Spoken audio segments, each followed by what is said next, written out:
Hey guys, it's Rita, co-creator of Dragon Ball Z Light of Hope.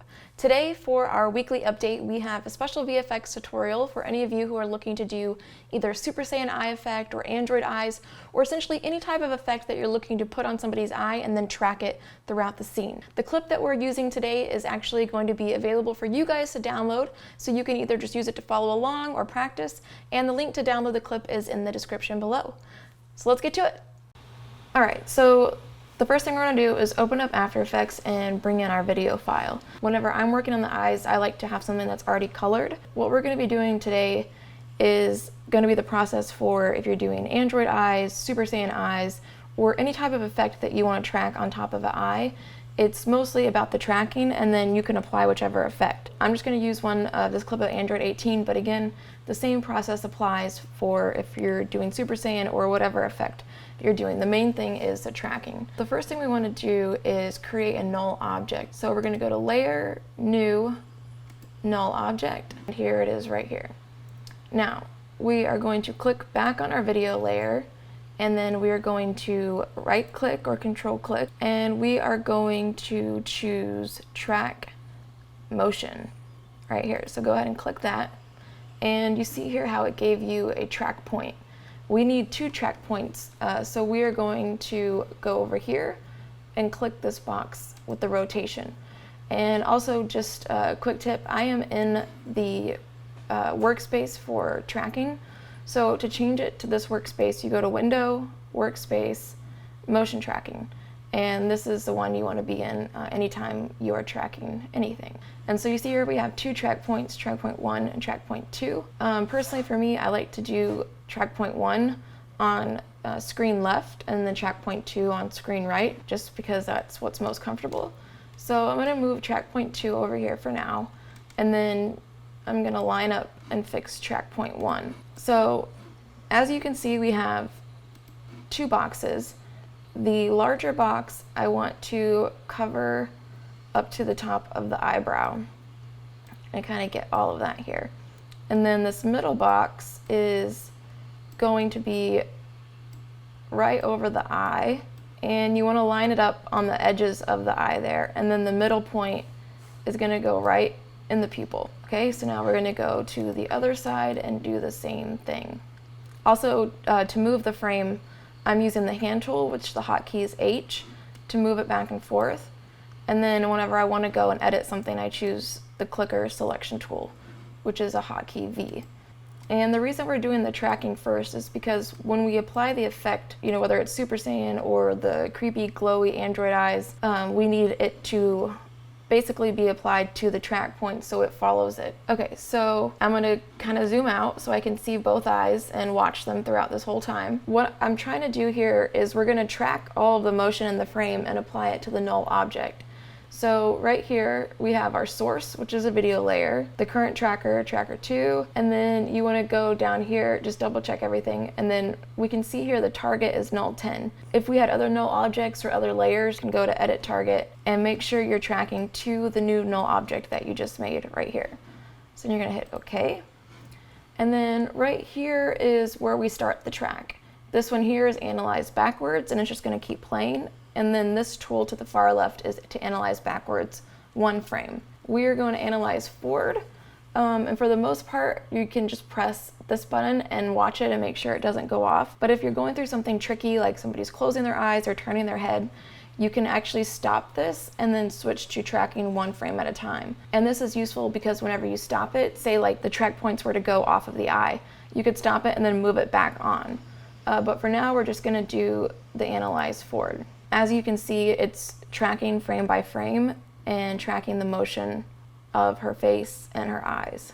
Depending on how long your video clip is and how fast your computer is, this could go very quickly or very slowly, but essentially you have to watch it the entire time, because sometimes people will close, she closes her eyes and the track point won't know where to go and it might jump off the frame or just get off target, and in that case you have to come over here, press the stop button, move it back to where it should be, and then continue playing forward. So just for example, like let's just say one of the track points goes off. I would quickly press stop, and then I would come over here and I would drag it back to where it needs to be, and then I would hit play again and continue tracking forward. Okay, so you guys don't have to watch paint dry. We're going to fast forward until when the track is done. Okay, so now that it's finished, go ahead and hit that save button so you don't lose anything. And you can scrub through here and double check the track and make sure it is good. Again, like if you see any off points or something's messed up, you want to go in and fix that while it's tracking. So since I didn't see anything, it looks like our track here is good. If you see here all these little squares, those are track points. So this is the path her eyes have taken, and each one of these little squares represents a track point. So you can see here it is following, and we're going to go through this.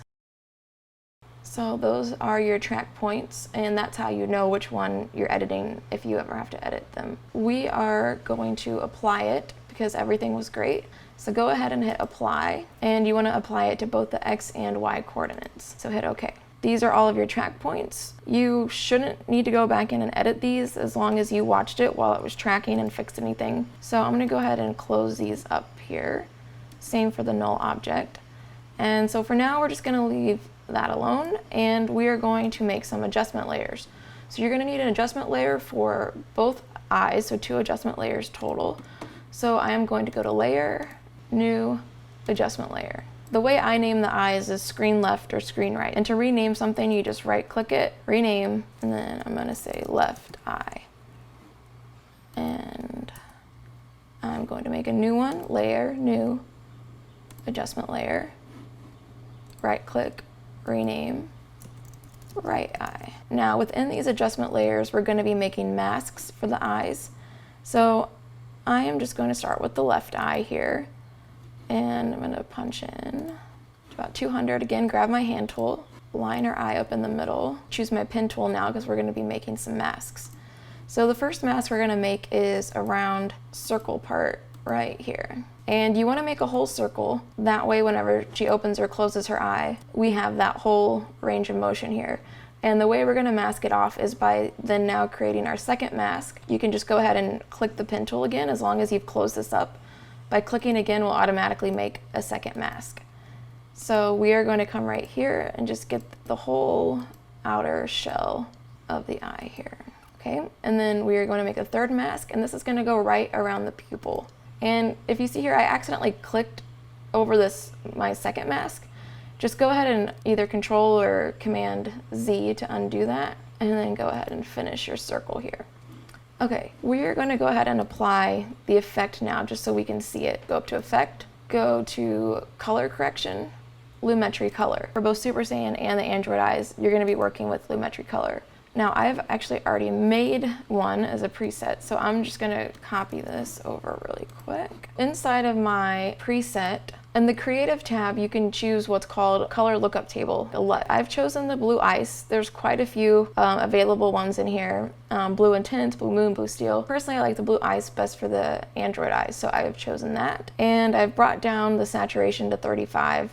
Right here, boosted the vibrance to 50, sharpened to 15, and then in the curves, I've brought it up so you can see the difference here.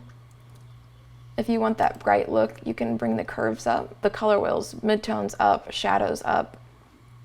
And you can see the difference that it makes here. So if you want that bright look, again, midtones up, shadows up, and then the midtones I have dragged all the way towards a blue area, but it'll depend on your footage. If your eyes are really bright, you're going to find it in the highlights. If your eyes are very dark, how you shot it, you will find your color in the shadows. For us, her eyes were in the mid-tone range, so we manipulated our mid-tone color wheel. But again, go ahead and just play with it until you get a look that you want. So now we're going to fix this mess here. So we're going to go back to our layers here and click the drop down. Bring mask 3 above mask 2. For mask 3, we're going to come to this drop down here, and we're going to choose subtract. And then for mask 2, we are going to choose intersect. Now we're going to drop down, go select mask 1, click the drop down, and we're going to feather it. Just say 20 just for now to try it out. Go ahead and do that to each mask. This one, the subtract, we'll just do 10 because we don't have a lot of room there on the pupil. And then for the outside of the eye, I will choose 15. And then I'm going to bring down the expansion Basically, the expansion is if you want your mask to be bigger or smaller. So I'm gonna just say -5. We're gonna edit some of the points on the second mask here. So I have my selection tool.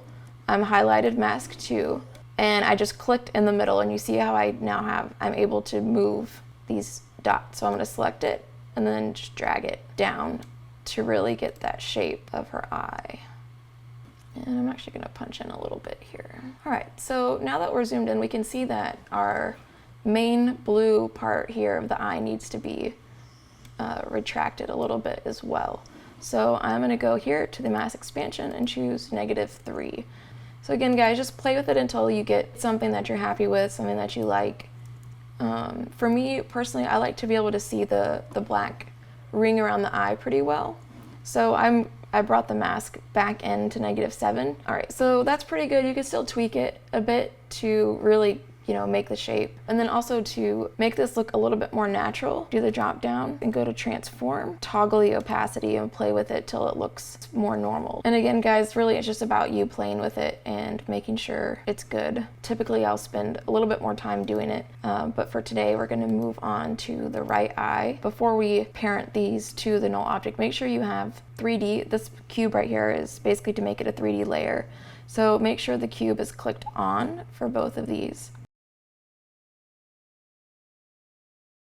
Since we've already got our lumetri color from the other eye, just click your layer, make sure you're in the VFX controls, Command or Control C for copy, and now click your new layer, the right eye we just did, and then we're just going to paste it in here.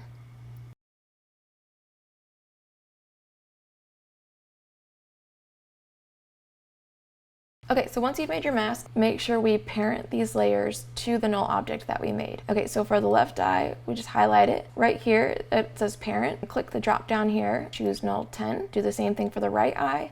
You can either use the drop down or this little swirly thing here called the pick whip, and you can attach it here.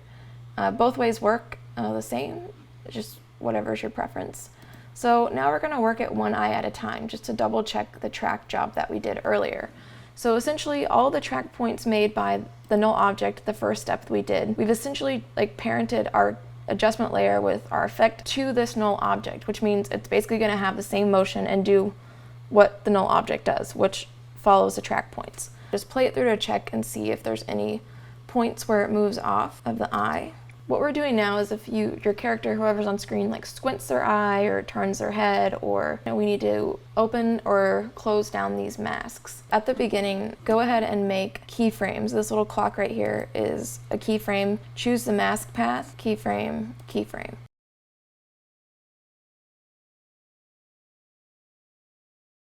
So I'm going to make another keyframe so the position is exactly the same before we start moving things. And then just to add a keyframe, you come right here and click these. Now you can just choose to make one for mask 2 because that's the mask we're going to be using. But for me, I like to just go ahead and make the keyframe for all of the masks. Now we're going to jump to the 25th keyframe, and I'm going to click in here to get my little dots, and I'm going to move this up to cover that spot. And then we're going to keep scrubbing through here. This clip right here is a pretty good beginner clip. If you're new at this, a lot of clips that we have our actors turning their heads, closing their eyes, blinking, and that's a more advanced tutorial. If you guys like this and you want to learn, be sure and let us know, and we can do a more advanced tutorial on how to deal with all of the eye closing and head turning and all of that. All right, so you get the gist. Basically scrub through. Anytime it goes off, you adjust. You can use whichever masks you need to adjust and open, close the eye. If you guys do have clips with somebody blinking or whatnot, just real quick to show you, essentially as they blink, you just go frame by frame and you would close this mask here. I'm just using this as an example, but this is how you would handle somebody blinking. For those of you who aren't familiar with keyframes, essentially what this is doing is making your effects, like your opacity, your scale, happen at a certain point in time. Again, guys, if you're looking to do Super Saiyan, it's the exact same thing, but in your lumetri color, instead of blue, you're gonna make it green. Play with it till you get something you like, but you see here how quick that was, just me messing around with it to immediately make a green eye. And really, it's just playing with your color wheels here and moving them until you get the exact color you want. So as you can see, you can literally use this tool. You can use the eye tracking for lots of different things. If you have an effect that blacks somebody's eyes out, if you demon eyes, Super Saiyan eyes, Android eyes, literally sky is the limit here. Again, for the green eye, those of you looking to do the Super Saiyan effect, I even left the curves. I actually even left it on the ice blue, which gives it a nice turquoise look. And all I did was opened up my color wheels and I just dragged them to the green area until it was something I was happy with. And of course you could keep playing with it forever until you find something that you like. Alright guys, so that is it. This is how you track the eyes and apply an effect. And again guys, you can use this for literally anything, for the Super Saiyan eyes, for Android eyes. I'll just go ahead and play it here, and I'll go ahead and just leave one eye green just so you guys can see the potential of what this could look like as a Super Saiyan eye effect as well. Alright guys, so that is all for now. Again, if you liked this video and you want to see a more advanced version, be sure to let us know in the comments below, and we can go over all of the blinking, the head turning, and any other more advanced tips and techniques for eye tracking. And we will see you guys next week. Thanks for tuning in. Make sure to subscribe, like, comment, and share. Bye guys.